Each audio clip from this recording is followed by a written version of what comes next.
बिस्मिल्लाहिर्रहमानिर्रहीम। अस्सलाम वालेकुम। आयशा फूड सीक्रेट्स में आप सबको खुशामदीद है। आज मैं आपके साथ बाज़ार जैसे क्रिस्पी पकौड़े बनाने की रेसिपी शेयर करने जा रही हूँ, क्योंकि इस मौसम में तो हर कोई पकौड़े खाता है, तो बहुत ही ज़्यादा मज़ेदार ये पकौड़े बनते हैं। तो इसके लिए जो है, सबसे पहले मैंने आलू लिया है एक बड़े साइज़ का, और उसको मैंने इस तरह से बारीक बारीक काट लिया है छिलके समेत, क्योंकि नए आलू आए हुए हैं तो इसलिए अच्छी तरह से आलू को धो के, तो इस तरह से मैंने बारीक बारीक जो है वो एक बड़े साइज़ का आलू काट लिया है।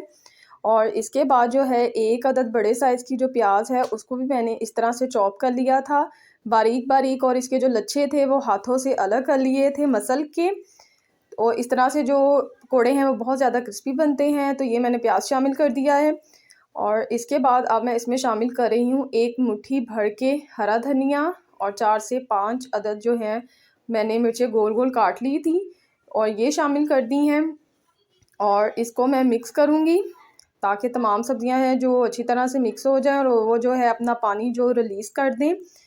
और इसके बाद जो है, अब मैं इसमें शामिल करूँगी स्पाइसेस।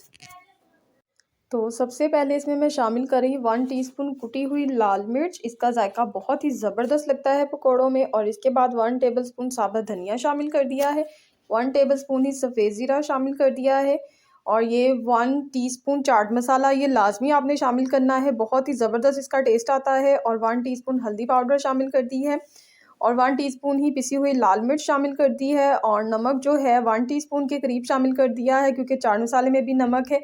और इसमें अब जो बेसन है वो मैं 2 कप के करीब बेसन शामिल कर रही हूँ। और बेसन को शामिल करने के बाद इसको मैं अच्छी तरह से अब मिक्स करूँगी, ताकि जो सब्जियाँ इसमें शामिल की हैं उनका तमाम जो पानी है वो अच्छी तरह से बेसन के अंदर मिक्स हो जाए। तो बेसन को आपने अच्छी तरह से पहले इस तरह से सब्जियों के साथ मिक्स करना है। और अब मैंने पानी लिया है, और पानी थोड़ा थोड़ा करके शामिल करना है, एकदम से जो है वो पानी शामिल नहीं करना। तो ये मैं थोड़ा थोड़ा करके पानी शामिल कर रही हूँ, और इसको मैं अच्छी तरह से हाथों के साथ ही बेसन को मिक्स करूँगी। थोड़ा थोड़ा सा आपने पानी शामिल करते जाना है। बहुत ही ज़बरदस्त ये पकोड़े बन के रेडी होते हैं। और ये देखिए, तकरीबन इसमें 1 कप के करीब जो है पानी गया है। और ये देखें, बेसन को मैंने इस तरह से रखा हुआ है, यानी कि बहुत ज़्यादा इसका बैटर नहीं बनाया। बिल्कुल इस तरह से आपने नरम बेसन रेडी करना है, सख्त बेसन ना हो, नहीं तो जो पकोड़े हैं वो सख्त बनेंगे। और अब इनको मैं करूँगी फ्राई। जी, तो कढ़ाई में मैंने तेल शामिल कर लिया था, और इसको मैंने दरमियानी आंच पे गरम कर लिया है। और इस तरह से आप चम्मच की मदद से भी बैटर शामिल कर सकते हैं इसमें तेल में, और हाथों की मदद से भी। हाथों की मदद से अगर आपने इसमें बैटर शामिल करना है तो एहतियात करनी है कि जो उँगलियां हैं वो तेल से थोड़ी सी ऊपर ही रहें, नहीं तो हाथ जल जाते हैं। जी, तो ज़बरदस्त से जो पकोड़े हैं वो फ्राई हो रहे हैं। आपने इनको बीच में अलट-पलट करते रहना है, ताकि जो पकोड़े हैं वो अच्छी तरह से हर साइड से फ्राई हो, और वो अच्छी तरह से हर साइड से ब्राउन हो। तो आपने इसलिए इनको चलाते रहना है।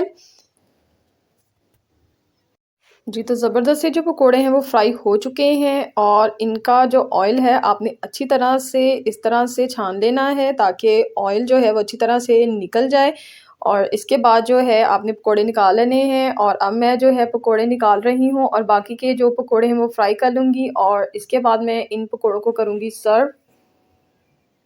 जी, तो बाज़ार जैसे क्रिस्पी पकोड़े बन के रेडी हैं। उम्मीद करती हूँ कि आपको मेरी ये रेसिपी अच्छी लगी होगी। आपने मुझे कमेंट्स में ज़रूर बताना है कि आपको मेरी ये रेसिपी कैसी लगी है, और इसके साथ आपने मेरी वीडियो को लाइक करना है, शेयर करना है, और अगर अभी तक मेरे चैनल को सब्सक्राइब नहीं किया तो मेरे चैनल को सब्सक्राइब कर लीजिएगा। अपनी दुआओं में याद रखिएगा। अल्लाह हाफ़िज़।